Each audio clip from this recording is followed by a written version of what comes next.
people, O Lord, hindi nakapagbigay today, O God, Lord, to their offering, O God.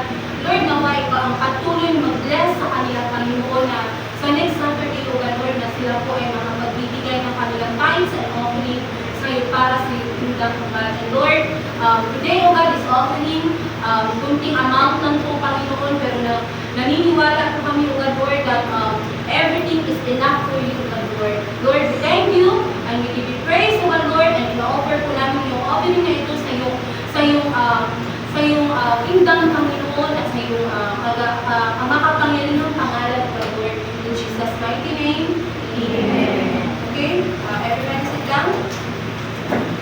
And let us say, God bless Pastor Regine. God bless Pastor Regine.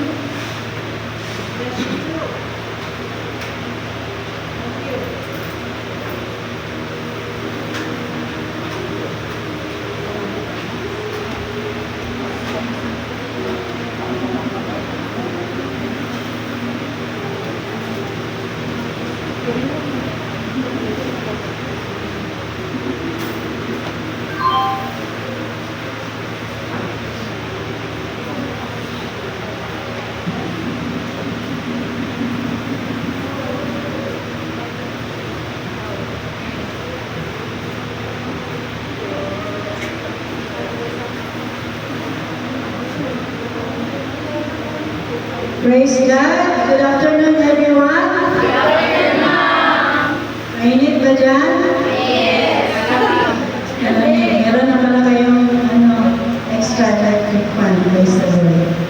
It's not easy, no, to really, it's really have to endure sa ating sitwasyon dito. Hindi na kaya ng aircon natin. But we will ask the Lord to sustain us na makapagpatuloy tayo.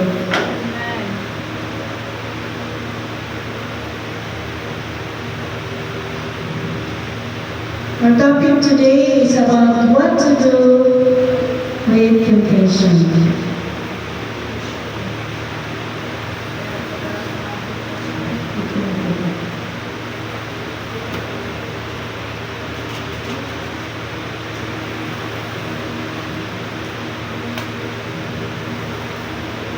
What to do with temptation? Do you have temptations in life? Yes. Do you experience? Yes. Different temptation comes our way when we are living in this world. And the father of temptation is Satan himself, the devil. So let us open our Bible in the book of James, chapter 1, verse 14 to 15. Let us read on James chapter 1, verse 14 to 15. It says, sa New Testament po yan. Okay, so yung makakita, pakisabi ng page.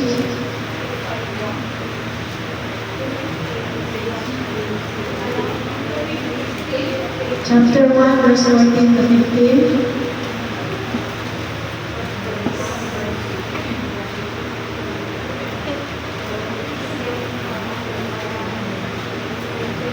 Kung meron kayong, nakita na? So, give the page.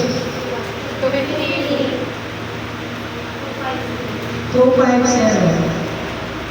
James chapter 1, verse 14 to 15. It says, but each person is tempted when they are dragged away with their own evil desire and enticed.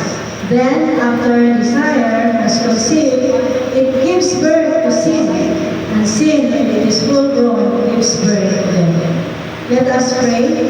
Our Heavenly Father, we thank you so much, O God, for giving us this privilege to be together, O Lord. I pray, O God, Lord, that you will speak forth thy words to us, O God, at buksan mo ang bawat puso, ang bawat isipan, na maintindihan namin ang bawat isa ng salita.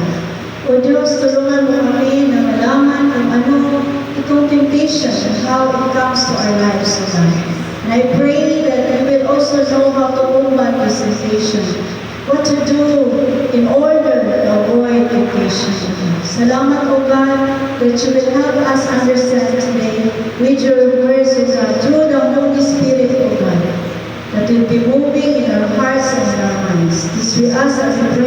Jesus' mighty name. Amen. Amen. Praise God. So earlier I asked you, do you also experience temptation? And you answered yes. So each one of us, the Bible also says, each person is tempted when they are dragged away by their own evil desire and enticed. Then after a desire has conceived, it gives birth to sin. And sin, when it is full grown, gives birth to death. So ibig sabihin, nabubuntis pala yung desire. Nabubuntis siya. At ito ay nanganganak ng kasalanan. At ang kasalanan, nung lumaki na yung pinanganak ng kasalanan, ito ay magbibigay ng kamatayan. Oh, hindi sila maganda ang kanyang resulta. So, here we are practically or basically given the understanding that temptation is all over. That every person experiences temptation and there is really temptation in life. So this is generally understood as the enticement of a person who meets sin by seeming advantage. So the sources of temptation is no other than Satan. No? One, Satan. Next, the world. Maraming temptation sa sanlibutan. Amen? And the flesh. Itong flesh na to, kita ng laman. So, Satan, the world, and our flesh. So, Satan can entice you to do wrong things. But even he will give you an offer. Payayamanin kita, basta ibigta mo lang yung kaluluwa mo sa akin. I have known many popular singers and other celebrities, they sold their soul to Satan. Nagkaka na lang bigla silang naging sikat sa whole world. One is si Michael Jackson and many others na nagbigla ang kanilang sarili kay Satanas.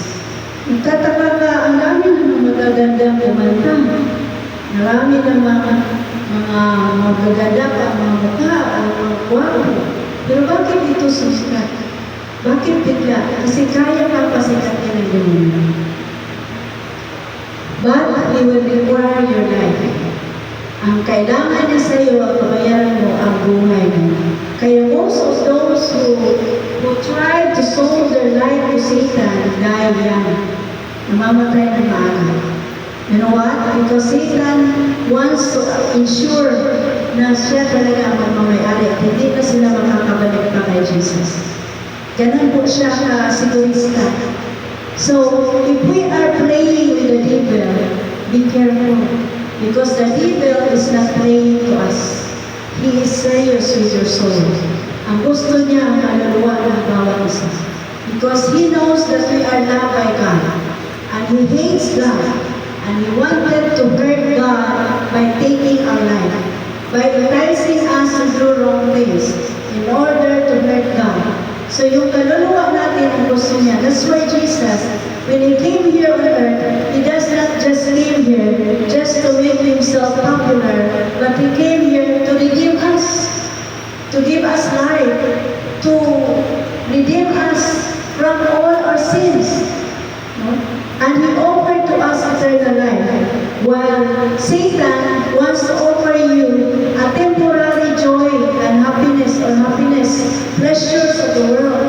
But Jesus offers us an eternal life after death of this physical body. A life that is no limitation, no age limit, unlimited years of life, eternal life. So yun po ang bibigay ng Panginoon sa atin. But Satan can give you riches now.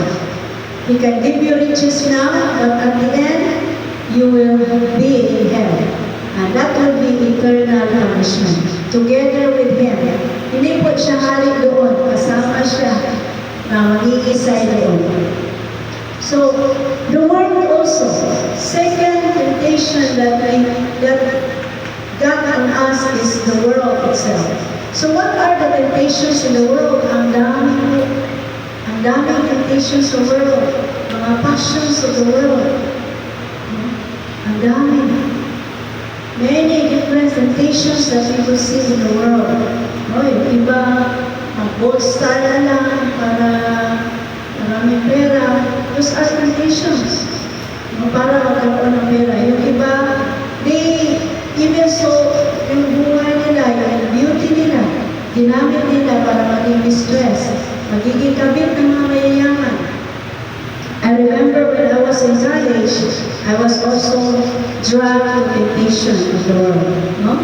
Nandoon ako sa mga bar, where doing bar hopping, eating, socializing, no? Disco houses. We go to those places, and then I have some of the beautiful girls, katangkal, ang gaganda, social masyado. And then, yung kasama namin, ka-dormate namin ng manager, sabi ni sir sa amin, "Did you see those girls?" "Yes, sir." "Ang gaganda nila, sir." Sabi ni sir, "They are students from Ateneo."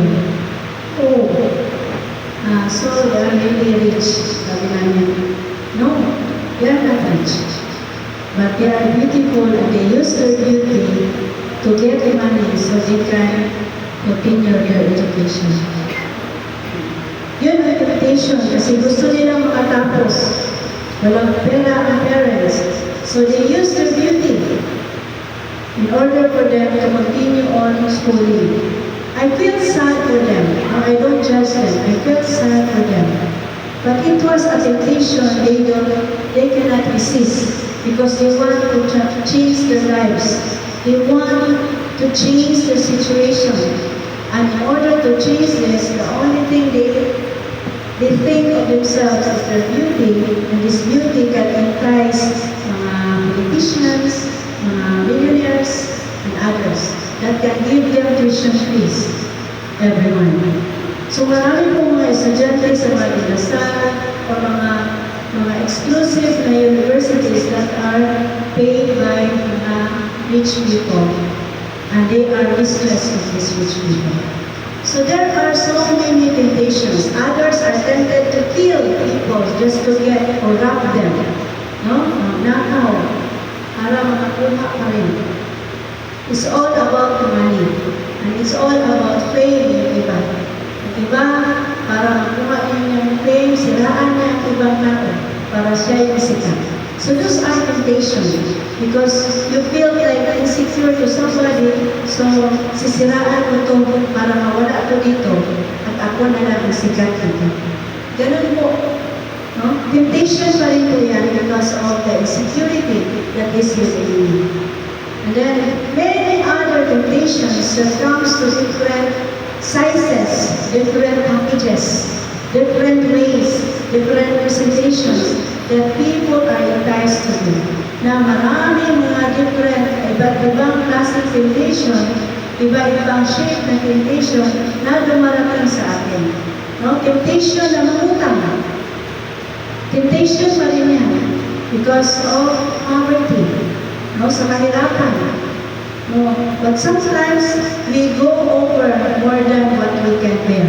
Na hindi na kaya natin pero ginawa pa rin natin.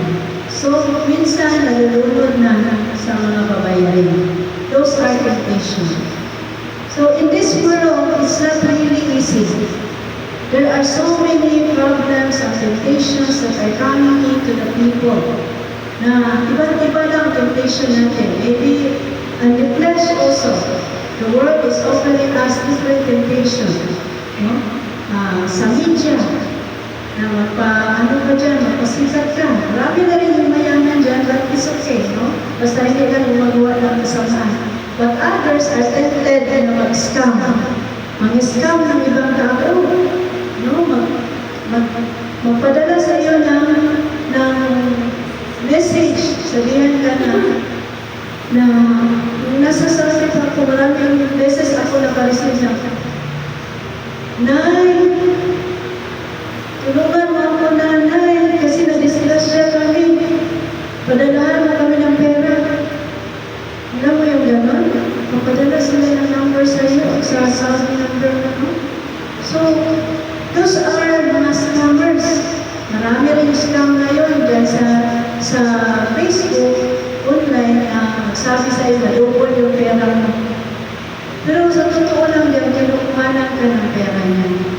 They are scammers.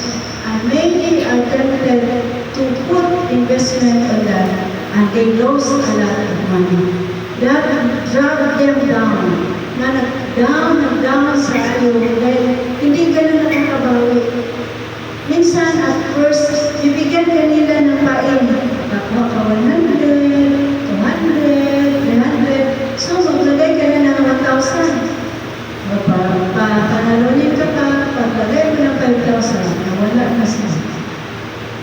Meron akong kaibigan, sabi niya, magpa-Gcash ako, Pastor Jim. Para saan niya? Padala, dito o. Sino yung padala niya? Sa online lang po. Ha? Bakit mo siya padala ng pera? Ano daw ito, invest niya? Malalago daw ito. So, magkano yung padala mo? 800. Since sure ka dyan, huwag ka naman siguro maglalay kasi hindi mo pala sila kilala.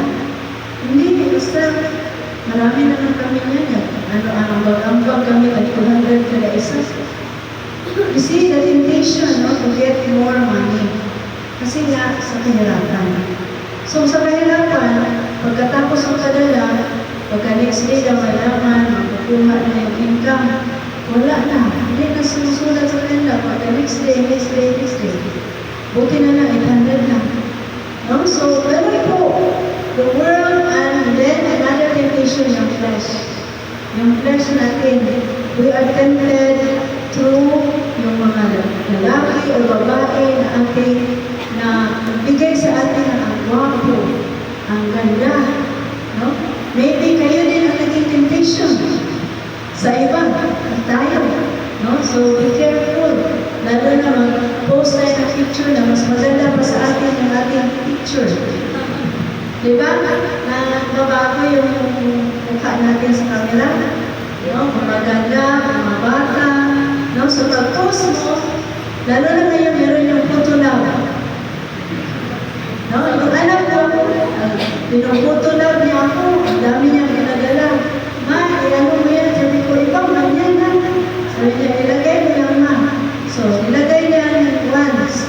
Paglagay, ay dami ano sa'yo, nag-message sa akin. Kasi bata. Doon sa photo lab. Ang ganda-ganda. Naging scammer na tayo yan, no? So, maraming naglagay ng mga photo lab. Ang dami. So, sinabihan ko, sir, that's only photo lab. I'm already 56 years old. Mga yan kasi sila, no?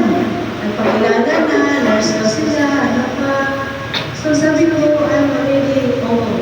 So, binalik ko yung aking, no? Sarili ko talaga na po sa you see, na? Maraming na-scam. No? So, gano'n din. Ang daming tao naglalagay ng different pictures. No? Sa kanilang mga post. Pero okay lang din yung iba na ayaw nila masyado makilala ng ibang tao. No? They posted something para hindi sila makilala. So, that's good. No? Lagay ka noon ng picture ng flowers or other things or no picture at all na meron ka ilagay lang yung iba. Mga sayings or whatever. So, magiging ano siya, no? Temptation of the flesh yun. Isa yun sa parts of temptation of the flesh.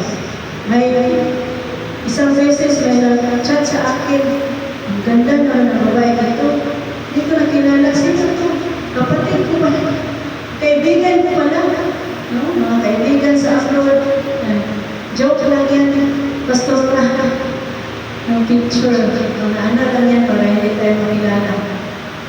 So mga ganyan. Ang iba nagko-cover up kasi maraming scammers. No? Hindi na mapakilala. Yung kaibigan ko naman, ibang pangalan, parang lalaki. Sino ba ito? Chat-chat lang sa akin. Sabi niya, hi Jean, classmate ko pala. Si Rod ito. Ha? Ikaw si Rod? Kung lalaki may pangalan. Lalaki ang pangalan ng FB niya. So, hindi ko rin siya nakikilala. Sabi ko, bakit naging lalaki na ang pangalan? Kasi dami mag-ano, kasi mataas yung rank niya sa hospital. Dami magpatulong, parang ako ang may-ari ng hospital. Kaya ayaw ko nang malagay yung pangalan ko dyan sa Facebook. Although, gusto ko pa rin sa Facebook, pero ayaw ko nang mapagilala. Ang dami magpapatulong, parang ako may-ari ng hospital. Kasi taas na yung rank niya sa hospital. So, in short, there are so many temptations in life. Amen? Dami. It's either finances, it's either sa flesh, it's either sa world, or the devil itself. Ngayon, ang nakakatakot yung demonyo. No? Na mag-tempt sa iyo. So, pag si devil ang mag-tempt sa iyo, iba, sabihan ka, patayin mo yan, patayin mo ang sarili mo. No? Marami mga bata na balil sila. Kasi sa game nila, no? Yung temptation. No? Marami silang mga scheme na ginagawa upang masira ang tao. So we need to be careful with all these things. So the sources of temptation are Satan, the world, and the flesh. We're exposed to them in every state, no? In every place and all the time. Kahit saan, kahit dito. You will be tempted, no? To get something, no? Or makuha ka sa iba. Temptation pa rin yan. Dahil nakulangan ka ng pera. Or temptation na mangutang ka, tapos hindi ka na magbayad. Dahil umalis na siya. Sino nautangan dito na umalis na nautang sa'yo? So, ingat nyo. So, temptation proper in the case of a foreign nature is strictly speaking within. It craves the gratification that is offered from without.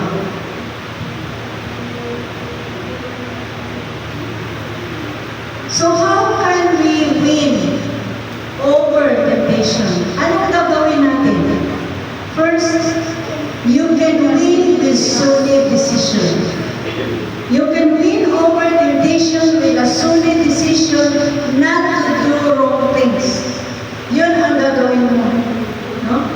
Instead na gawin mo yung mga sinasabi, inuudyok sa iyo ng iyong pita ng laman, ng iyong isip, ng iyong demonyo, huwag mong gawin. You can win with solid decision. Kailangan may solid ka na decision na hindi ko gawin ang hindi maganda. No? Example, sisirain mo yung isang tao para lang ka maging okay ka sa iba. No? For example, meron kang isang kaibigan, no? Sinasabihan ka niya sa kanyang sekreto, ganito sa mga isabi sa iba. That is gossiping. Temptation to gossip. No? So, hindi ka maasahan. You are a reliable person, pagkailan mo. You cannot be dependable. You are not trustworthy. No, yun ang temptation yan sa bawat isa sa atin. Let us read on. Dito sa 1 Corinthians chapter 10, verse 13, it says, no temptation has overtaken you that is not common to man. No? Baka mahulog si God is faithful and He will not let you be tempted beyond your ability. But with the temptation, He will also provide a way of escape that you may be able to endure. So sabi ng Word of God, walang tentasyon na maka-overtake sa iyo. That is not common to man. Ito ang temptation ay common to sa lahat ng tao. And God is faithful. Faithful si God. And He will not let you be tempted beyond your ability. Hindi ka na bigyan ng mga trials na hindi mo makayanan. No? But with the temptation, He will also provide the way of escape. No? The way of escape. That you may be able to endure. So, bibigyan ka rin pala ni God ng solusyon para ikaw ay makaalis sa temptation. For example, ang temptation mo, lalaki talaga. O babae. Ano ang temptation nyo? Babae, lalaki? Lalaki. Lalaki. Ano? Yung old boyfriend mo, sige message sa'yo. Nag-asawa ka na. Or lalaki rin. Babae rin.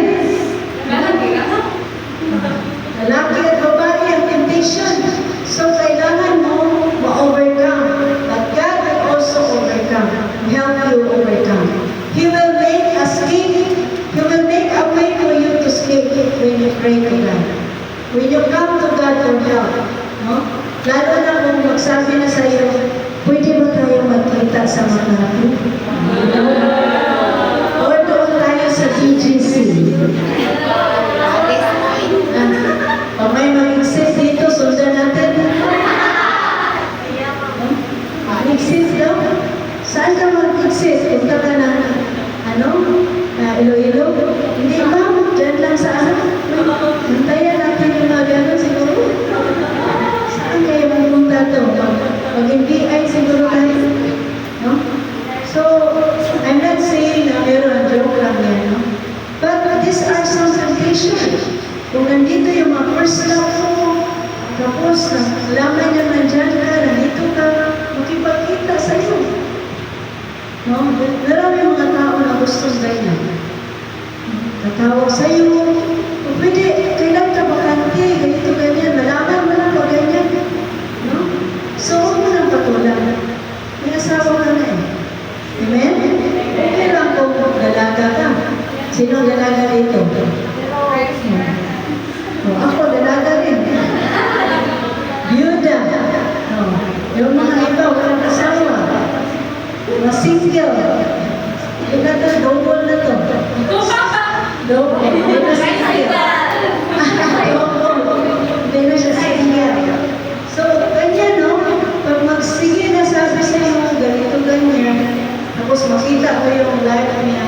Wala sa asawa, wala na naman ang iba. Tapos sa'yo na naman pupunta, careful. Maganyan ang lalaki. No? Kahit pa, pakakainin ka doon sa special na pagkainan. No? Meron mo gaganyan, tawag-tawag. Kailan na, bakante mo ko sila, ganyan. Wala, busy. Busy ako. Busy kada araw, busy. Hindi ako president, vice president. No? Kasi, check up ko yung background. No? So, you need to be careful. Those are temptation. Pwede ba tayo mag-dinner out? Yan, mga dinner out na. Simula na. Kaya huwag ka na lang magpadala sa mga dinner out. Kaya yung mga dinner out. Simula na yan sa mga temptation. No? So, you need to be careful. So, meron po mga official business na usapan, pwede lang yan. So, magdala ka ng kasama mo.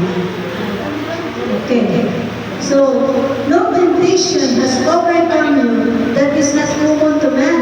God is faithful and He will not let you be tempted beyond your ability. So, si God is faithful siya masyado. Na kahit may temptation ka, He will help you and He will make a way for you. Next that you can do, you can win with solid devotion. So, kanina, you can win with solid decision. Decisionan mo na hindi ka mapadala sa temptation na to.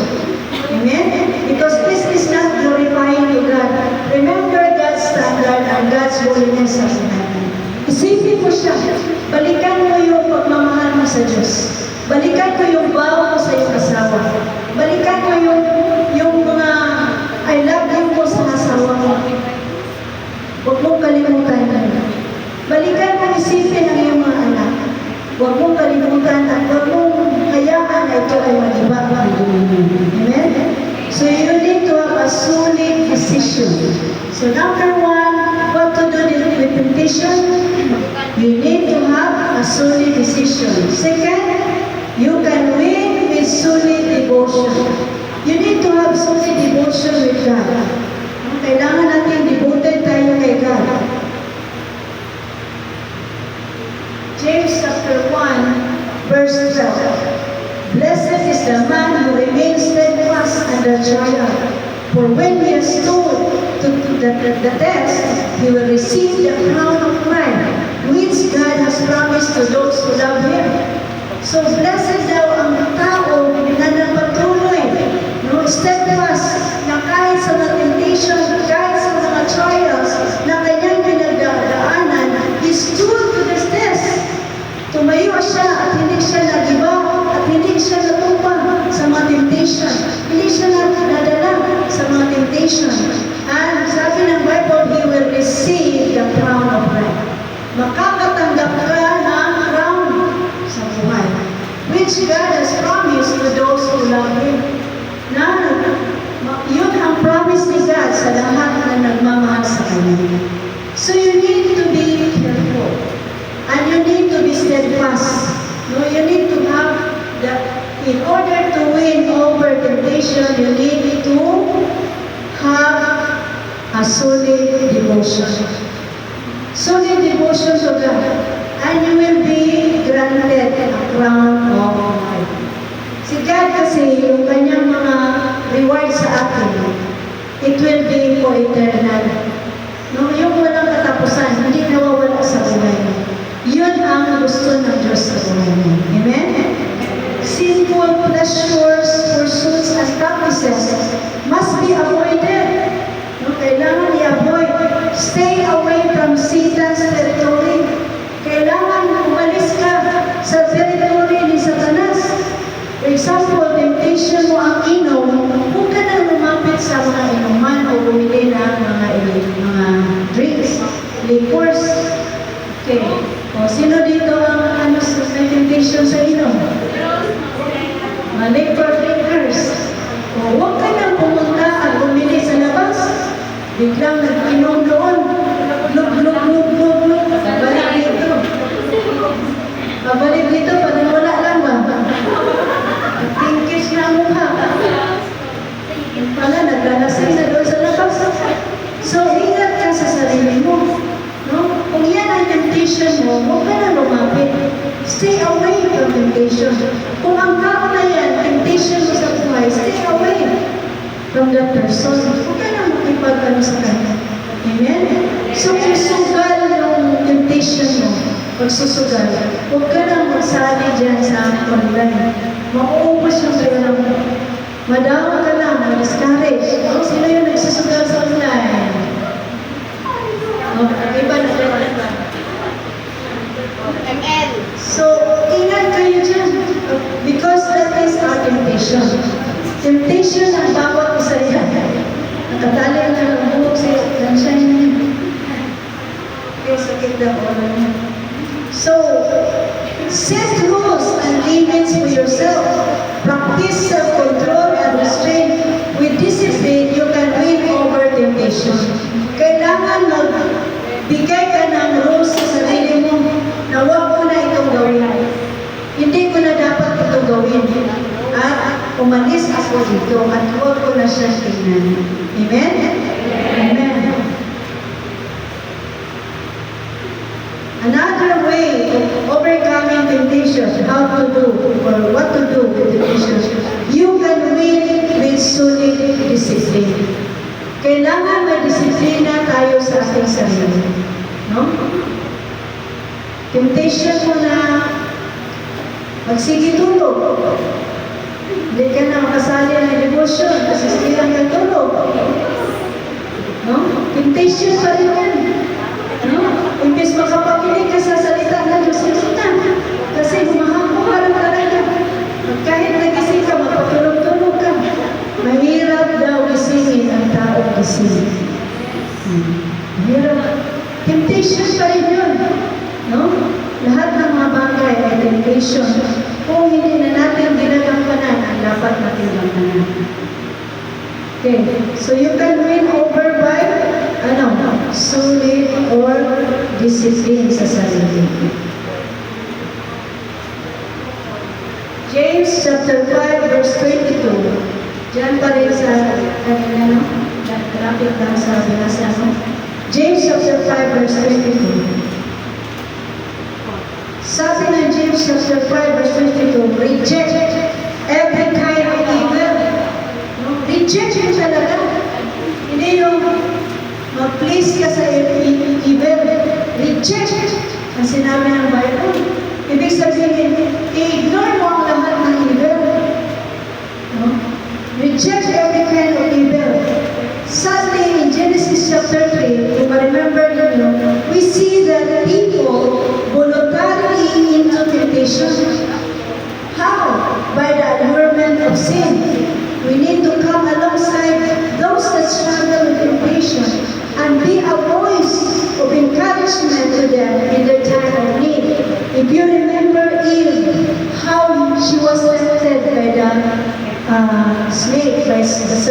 Satan.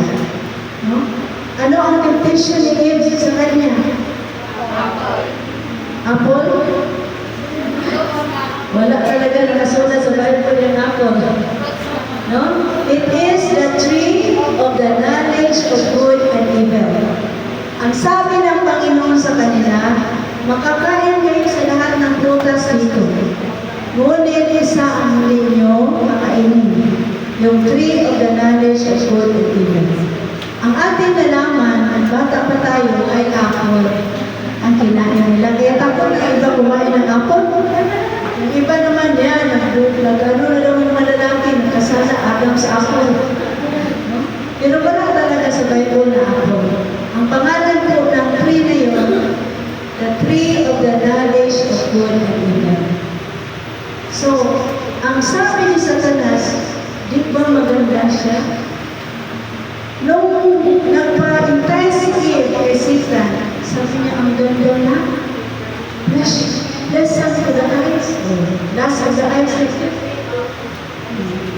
Sabi niya, masarap yan.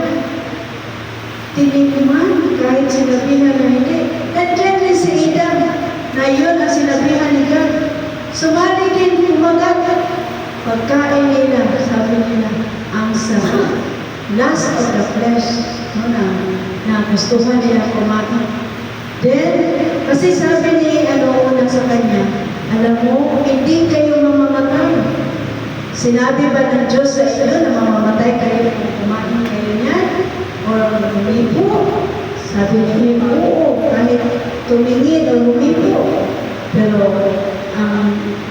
ang sabi ni God sa kanila, ay huwag kumain. Hindi yung paghipo. Dinagdagan na, no? And then, sabi ni Satan, hindi, ayaw kayong pakainin ni God yan. Kasi once makakain kayo niyan, magiging kagaya na kayo ni God. You will be like God, who knows what is right and wrong, or that you will have the knowledge like God. Yun ang sabi ni Satanas. So, ano ang gitouch ni Satanas doon kay pride of life? Pride of life, ang sinabi. Kaya, yung pride of life, hindi talaga, yun talaga isa na napaka-effective na ginagamit ni Satanas sa tao. Pride of life. No? Once ang ating pride ang ipapataas sa Satanas, sisikat ka. Mapayag na yung tao na kahit ibinta niya ang sarili kay Satanas because of the pride of life. So doon nakasala si Eve and Adam. No? The lust of the flesh, the eyes, lust of the flesh, and the pride of life. Tatlo. No? Doon sila tinira ni Satanas. And that's why we are all stained. Nasali tayo lahat sa kasalanan. Every human being na magiging tao ay kasali sa kasalanan ni Eva at ni Adam. Oh, parang curse niya. So ngayon, marami ng curse dyan sa tao. So dito, sinabi sa atin, reject the devil. Reject every wrong mga imagination, reject every wrong things that are not of God. Kasi hindi po yan nakakaayos sa ating buhay. Amen ba? Amen. Can we reject? Kaya ba natin i-reject? Amen. Ang mga offer sa mundong ito? Amen. Yung iba, hindi na naka-amen. Hindi lang nila kaya. Okay. James 5:22. Right. So, dito natin makita, Satan is the chief agent in temptation. Siya talaga ang pinaka-chief sa mga temptation. But Jesus gave us hope. Ngayon, dahil sa ang iba, sabi niyo ko yata kaya na i-reject ang mga evil. Or kaya pala. Jesus Christ gave us authority over them. Alam niyo ba na binigyan tayo ng autoridad ni Jesus para tayo manalo sa demonyo? Meron po sa Bible. Luke chapter 10 verse 19. It says, Luke chapter 10 verse 19. Sige, basa.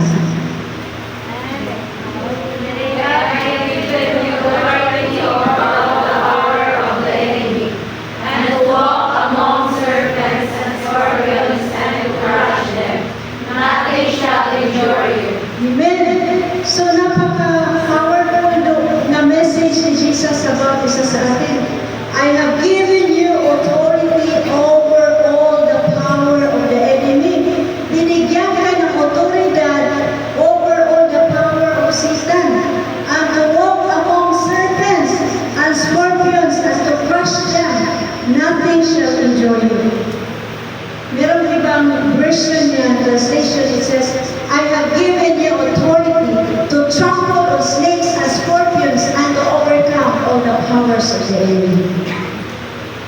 May authority ka para ma-overcome mo ang mga temptations sa buhay. Amen? Amen. You have authority over temptation. You have authority over every work of the devil sa buhay mo. It's only that people or human beings are driven na drag sila sa temptation. They are dragged down by temptation because of the evil design. Alam na kung bakit na-tempt tayo? Dahil nasa puso mo na gusto mo gawin mo. Kulang ka na lang isang pitik ni Satanas para gumawa ng kasalanan mo. Kaya pag meron po tayong mga desire, lalo na yung desire, marami akong pera, dapat marami akong pera, it's a temptation na kaya yung i-ignite ni Satanas. No, sindihan niya konti yan para yung maghilaap. No, maglagab-lag yun para ikaw ay maggagawa ng mga hakbang sa buhay mo. No? Anong gagawin mo? No? So yun ang ingatan natin, lalo na pag magtrabaho na kayo doon. When you work in Singapore, sa employers niyo, meron niya may iwan, mga watches, mga necklace, pera. That would be a great temptation. What will you do? Lalo na kailangan mo ng pera. Wala ka pang sweldo for 2 months. Temptation po yan masyado. Are we ready to overcome temptation? Kaya gusto ng Panginoon ngayon, marinig din ito. Yung mga aalis, sino yung mga aalis na? Lapit na kayong umalis. Temptation is coming. So you need to be strong over temptation. Panginoon, tulungan mo ako na hindi ko kukunin kung ano man nakikita ko at ibabalik ko, Panginoon, kahit nagahirap-hirap na ako.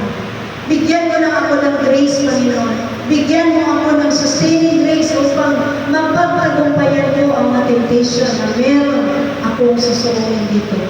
Alam mo ang kahirapan namin, Lord. So I pray, O God, na bibigyan mo ng mga para pagkain ng aking anak, ng aking asawa, sa mga pangailangan namin, Panginoon. Please supply our needs, O God, upang hindi ako magnakaw. Isa sa mga prayer ni King Solomon, sabi niya, do not make me so poor, O God, that I may steal. Baka pag nanakaw ako kung gawin mo akong sobrang mahirap. Huwag mo naman akong gawin sobrang mayaman, baka makalimutan ka na. Tama lang. Ganon din yung prayer ko kay God. Sabi ko kay God, huwag mo naman akong gawin sobrang mahirap. Bigyan mo ako ng tama. Huwag mo rin akong gawin sobrang mayaman. Baka makalimutan din kita. Baka naman mawala na ako sa'yo. Dahil sobrang mayaman. Diba ang kayamanan? Grabe yan mag-ano sa'yo. Kasi magsige ka lang tawag niya ng pera ba? No, lalo na may taga-deliver na ng pera sa iyong kwarto. Ma'am, there's the money. Count na naman yan. Kailangan hindi mo ikaw baka kinuhaan niya. No? So, you will be counting so many money. So, ma'am, umagalan ka na ng count niya. So, ngayon, yan kayamanan na gusto-gusto ng tao. Yan ay delikado rin. You know what? Because it may bring you, it may make you or break you. It may make you or break you. Some others cannot handle wealth. Some others can. Merong yumaman, naging grabing milyonaryo, sobrang bumait. Meron din yumaman, grabing naging milyonaryo, pero nawala na sa pagkaman. Merong gano'n ng klaseng tao. Kaya it's better at sabihan na lang natin si God, God, kung ano yung kaya mo lang. Kasi kung ilagay mo ako sa sitwasyon na dami mo pera at nakakalimutan kita, huwag na lang po Panginoon. Ibigay mo yung kaya mo lang. At huwag mo ako namang mahirapan na gusto. No? Pwede naman natin hingin yan kay Lord. Napahingahin mo naman ako sa kahirapan, Lord. Nakapray na ba kayo na ganyan? Yes. Ako na ganyan, okay, ganyan. Nakakapapa din kaya naging mahirap. Nakakapapa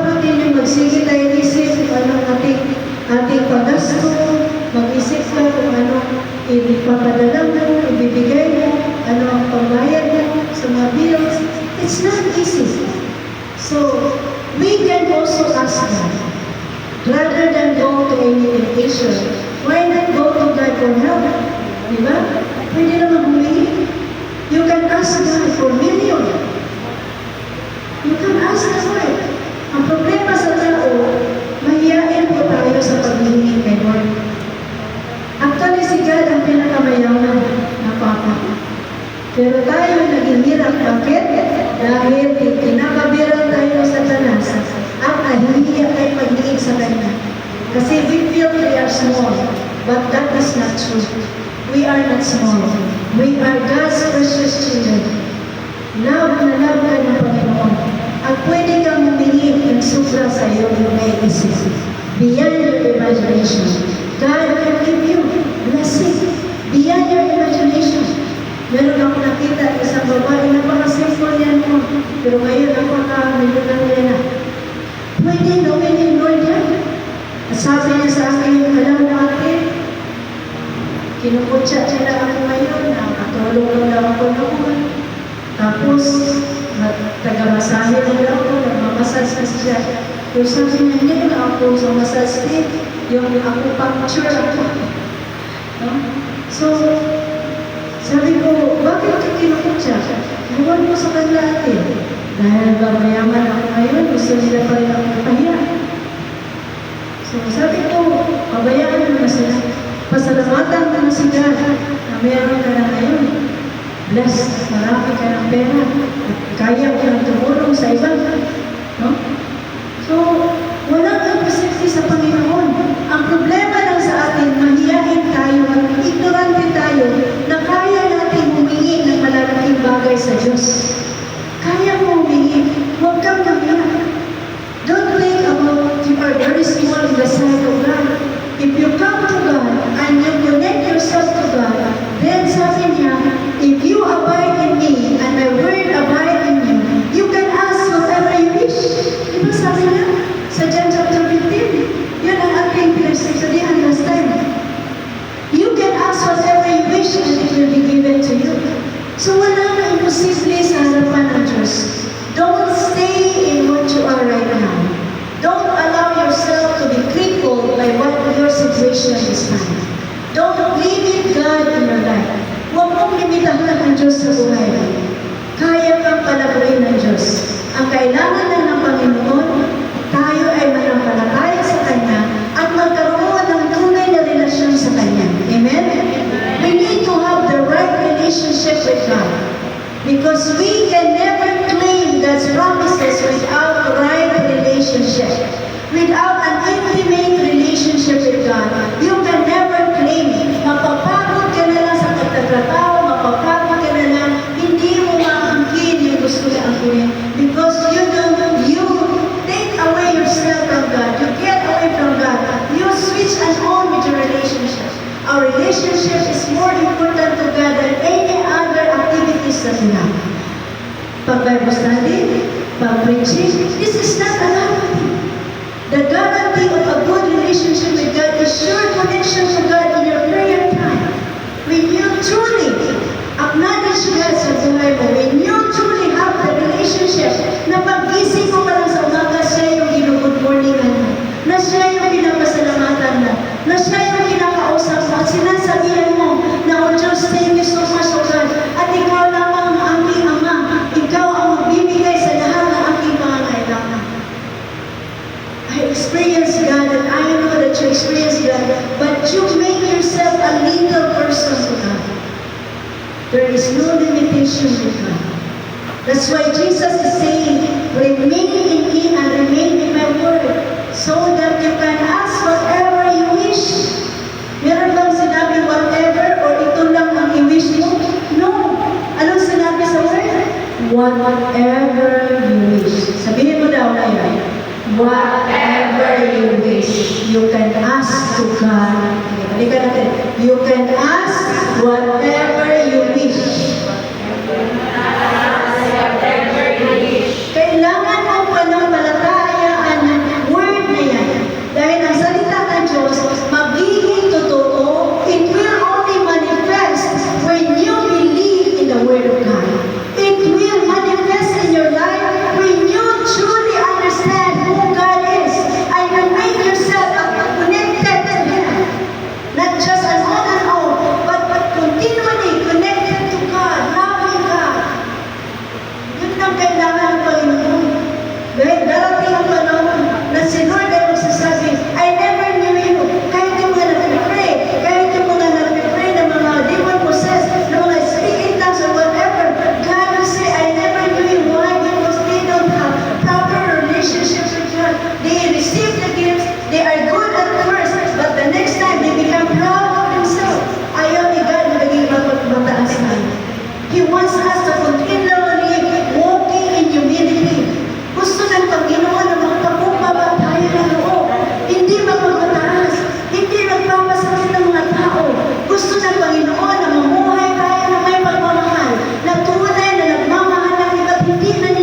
That is not God's Spirit.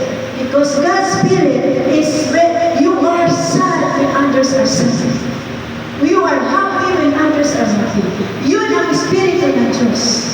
So kung meron kang Espiritu na maligaya ka, na ang iba ay umiiyak, then I will tell you that is not God's Spirit. It is your own Spirit and the Spirit of the demon. Kasi Espiritu ng demonyo, maligaya siya kung ang matao ay umiiyak. Maligaya ang demonyo kung ang iba ay nahihirap. Ganun ang demon. So we need to have a proper relationship with God. If we want to claim God's power, if we want to claim God's promises, then we need to connect ourselves fully to God. Be open. That's why what to do with the temptation, you need to have a solid decision. You need to have a solid devotion. You need to have a solid discipline to your life. Yun ang kailangan ng Panginoon na makita sa bawat isa sa atin. Gusto ng Panginoon, disiplina ang bawat isa, na mahalin siya, magpupurihan siya, pasalamatan siya, at patuloy na mabuhay ayon sa kanyang kalooban. This is not a guarantee that I am a preacher. The guarantee is that I walk like Jesus walked. That I truly have a connection with God. Yun ang garantiya na totoo akong anak ng Diyos. Yun ang garantiya na ako ay tunay na napalatay sa Panginoon. Hindi dahil magaling ka, o sino ka, magaling tayo mag-pray, o ano ka, magaling tayo mag-salita. It's not the matter of what you said. What God matters is your heart and how you walk with God's word. That's what matters to God. Yun ang kailangan ng Diyos. Kung paano tayo sumunod sa kanyang salita. Amen? Amen. Hindi dahil memorize ang Bible. Hindi dahil memorize ang Bible ay magaling at mabait at ano kay word. No. God wants this heart. Kung ano yung nasa puso ko. Kung paano ako lumabad ayon sa kanyang kagustuhan. Yun ang gusto ni Lord na makita sa puso ko. Hindi yung outward appearance ko. Hindi yung mga achievements ng buhay ko. No. Deleted lang yan sa harapan ni God. It's only meaningless. What God needs is our obedience. Our true obedience. A loving heart. A forgiving person. A compassionate person. Merciful to others. Yun ang tunay na Christianity. Hindi yung sign ng ating karatula sa simbahan. Hindi yung signature ng mga churches na magaganda. No. The true Christianity is transformed life. May pagbabago ng buhay. Amen? Amen. Pagbabago ang kailangan ng Diyos. Hindi yung mag-oo ka lang. Pagkatapos pag-alis wala na. No. God wants a changed life. And that's what matters to God. Amen? How can we overcome temptation? What to do with temptation? These are all guidance for you. But what matters to God is that you are truly connected with Jesus Christ. That you truly obey Him. And that you truly revere Him in your life. Yun ang totoo na gusto ng Panginoon sa buhay natin. Amen. Amen. Amen? Amen. Hindi ako nagsabi sa inyo na memorize ko sa Bible o ganyan na mas magaling ako sa inyo. Magiging magaling lang tayo sa harapan ng Diyos kung tunay tayo lumalakad ayon sa kanyang kagustuhan. Ayon sa kanyang kabanalan. Ayon sa kanyang kabaitan. Ayon sa kanyang purpose sa buhay natin. His will and His purpose. Yun ang gusto ng Diyos sa atin. Amen? That's why I told you, you can ask whatever you wish. If you are truly connected with God. Yan ang word ng given sa atin to be ignorant of what God wants in our life. Sabi ni Jesus, I have given you authority to trample on snakes and scorpions and to overcome all the powers of the enemy. All the powers ang sinabi dito. Hindi lang some of the power but all of the powers of the enemy. Ang gusto ng Panginoon na ipaalam sa iyo that you are not an ordinary person.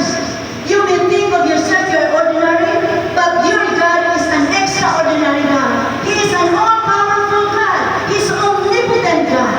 He can do all things for you, for your sake. He even died for you and me. Grabe.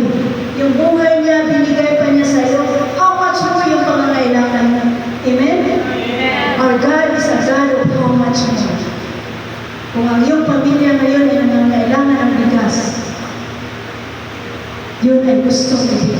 never sa'yo. Si God can never be a God who is greedy not to give to His children. Dahil mahal ng Diyos ang tao. We have power to tread over evil forces.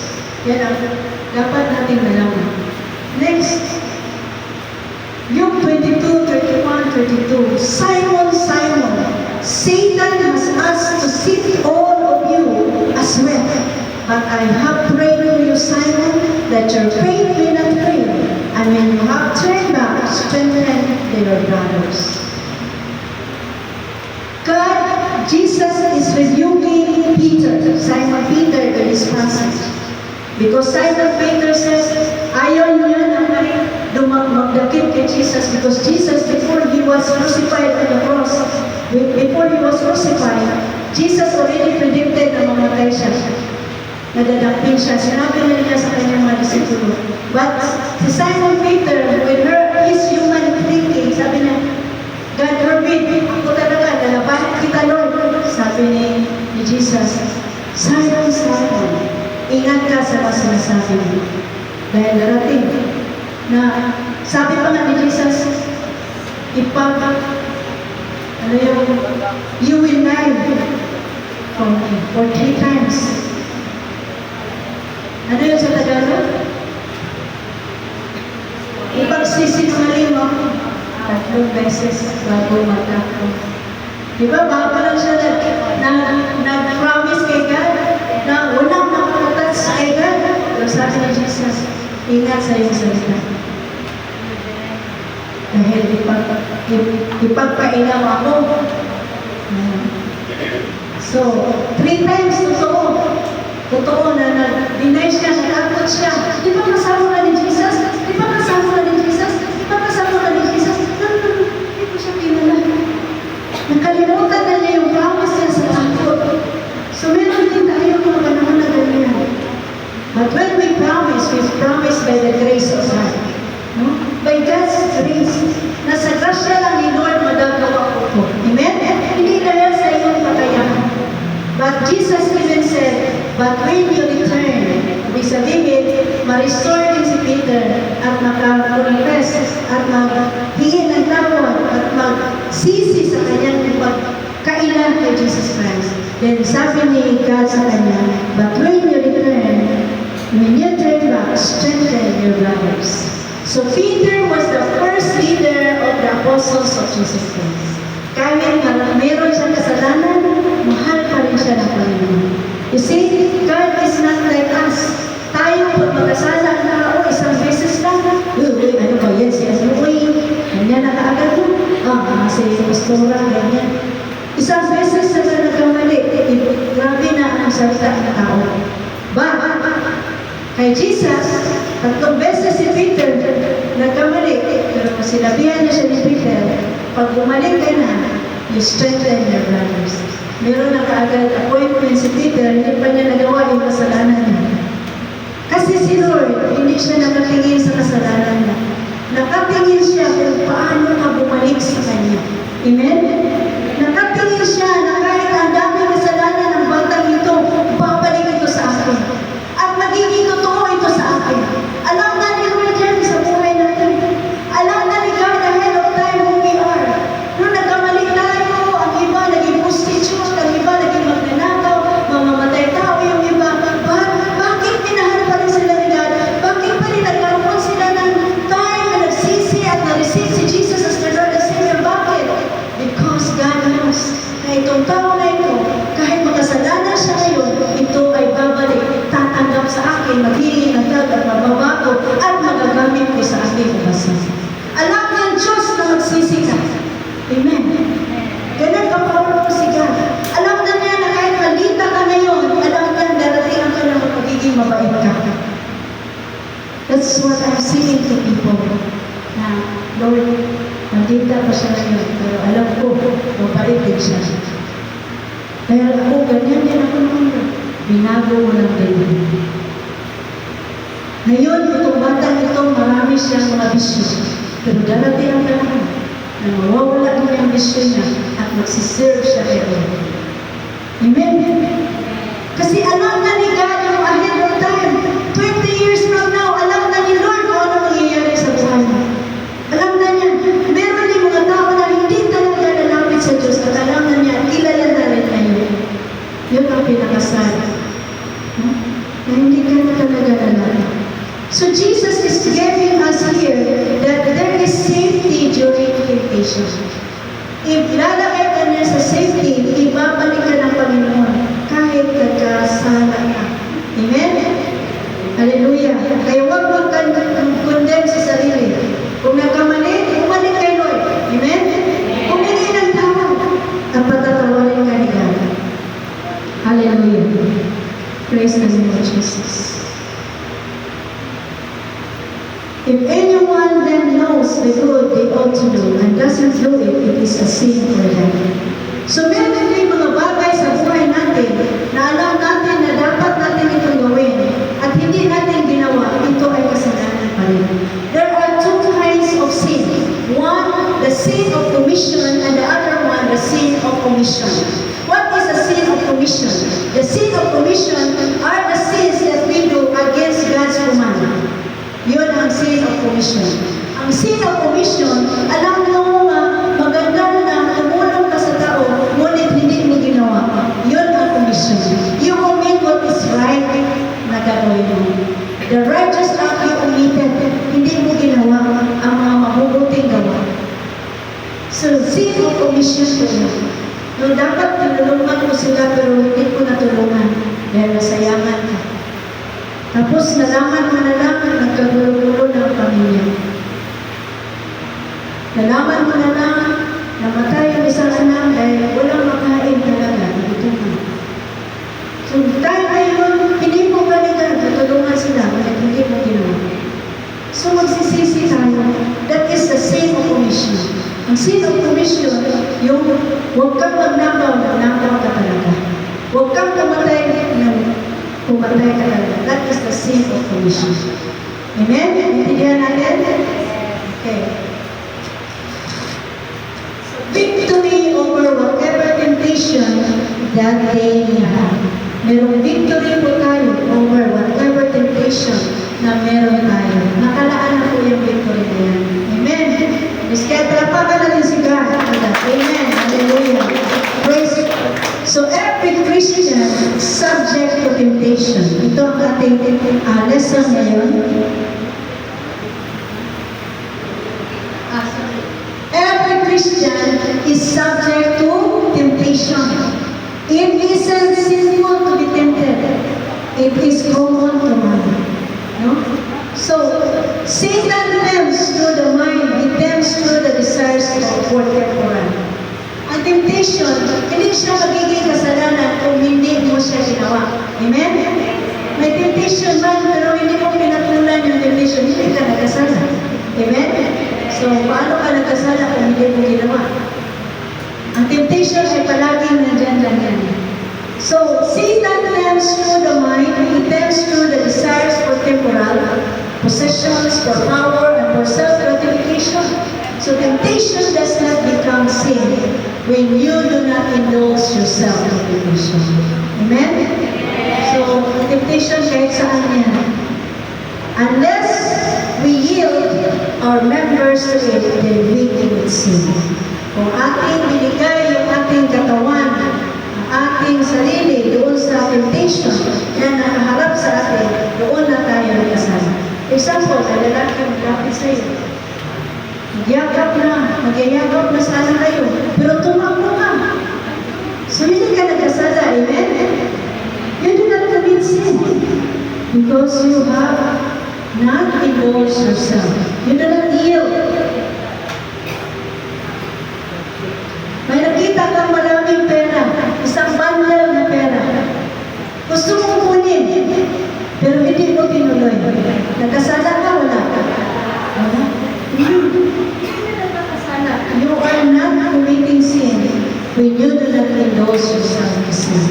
So therefore, do not let sin reign in your mortal body, so that you obey its evil desires. No? Do not offer any part of yourself to sin as an instrument of wickedness.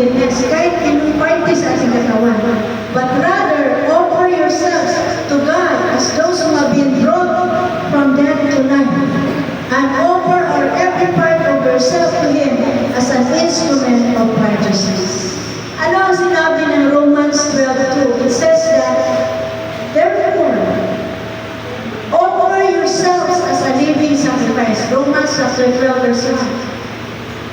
Offer yourselves as a living sacrifice, holy and acceptable to God. For this is your full worship to God. No? So, i-offer mo ang sarili mo, hindi sa kasalanan, ngunit sa Panginoon. Amen? Hallelujah. We're going to So 1 Corinthians 10:13 says, balikan natin yung verse natin kanina, no temptation has overtaken you except what is common to mankind. Kaya huwag kang ma-discourage. Tayong lahat may mga trials. No? And God is faithful. He will not let you be tempted beyond what you can bear. But when you are tempted, He will also provide a way out so that you can endure it. You can provide a way out so that you can endure it. So God is faithful. Tutulungan ka ng Diyos, even temptation will come to you. May intervention si God. Imbis na magnagaw ka, hindi mo tinuloy dahil God help you to overcome the temptation. Siya yung tutulong sa iyo at magsasabi sa iyo, sige lang, huwag mo kunin niya. Bibigyan ka ng reward. Bibigyan niya kita na sobrang pa niya ang iyong blessing. Kasi the more we reject yung kasalanan, greater kasalanan na i-reject mo, the more great blessing will come to your life. No? Kasi malaki yun eh. Isang bundle na pera, malaki yun. Kung tag 1,000 sa akin, no? 100,000 sa yun. James 4:7 says, submit yourselves then to God. Resist the devil and he will flee from you. So when we resist the devil, siya yung tatakbo. Just submit yourselves to God. Siya yung matatakot sa bawat isa sa atin. If we have God in our heart. Hallelujah. Such confidence we have through Christ before God, not that we are competent in ourselves to claim anything for ourselves, but our competence comes from God. In the Greek word, temptation is called paraismo, pairamso, or from pera, where we get our word experience. So the verb is pero, meaning to pierce through, meaning to pass through. As a verb, pero does not appear in the New Testament, but the verb peraso does meaning to tempt. Apostle Paul says that we don't have confidence in ourselves, but our confidence comes from God. So ngayon, God would like to tell you, have confidence that comes from Him. Na meron kang kapangyarihan, nakasama mo siya, natutulungan ka ng Diyos. Amen? Amen. In conclusion, let us all stand up in the presence of God and let us read this together. Knowing all these truths, let us be sober and be watchful, for our enemy is roaring around like a lion, looking to whom he may devour. Surrender to God daily every weaknesses that you have. Pray fervently, because a prayerless Christian is a powerless Christian. Keep yourselves connected to the power source to fight against the enemy. Each one of us must have an intimate relationship with God. Amen. Are we connected to the power source? Amen? Amen. Let us sing a song.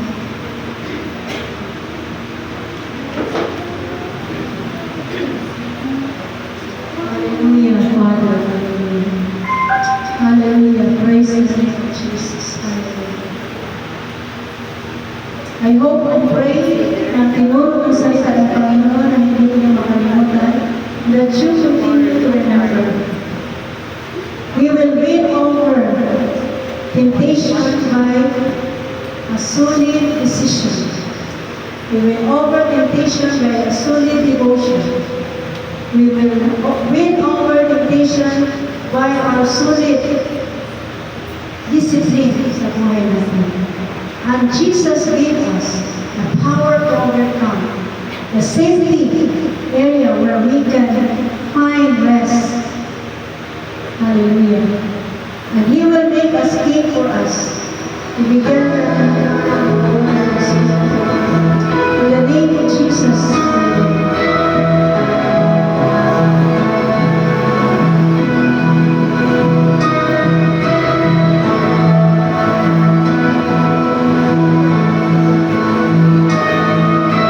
I just wanna speak the name of Jesus over every heart and every mind.